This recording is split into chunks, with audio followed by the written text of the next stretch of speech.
as we listen to the closing arguments of counsel. You can believe your eyes.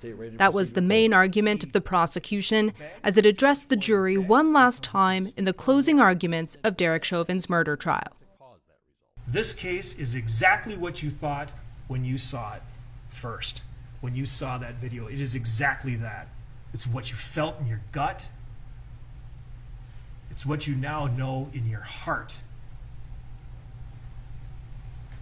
This wasn't policing. This was murder. The prosecution arguing George Floyd died of asphyxiation or lack of oxygen when former police officer Chauvin kneeled on his neck for more than 9 minutes last May, as seen in this viral video taken of the incident that sparked global protests against police brutality. The defense, however, has sought to dismiss this, saying Floyd's death was caused by his drug use and underlying health conditions. They just want you to ignore significant medical issues that presented to Mr. Floyd.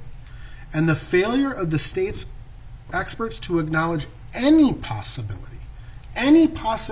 at all, that any of these other factors in any way contributed to Mr. Floyd's death defies medical science, and it defies common sense and reason.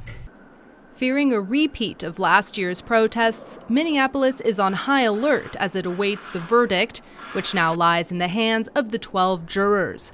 Sequestered for deliberations, they'll be considering whether or not to convict Chauvin on the 3 charges against him: second-degree murder, third-degree murder, and manslaughter. The most serious charge, second-degree murder, carries a maximum sentence of 40 years in prison.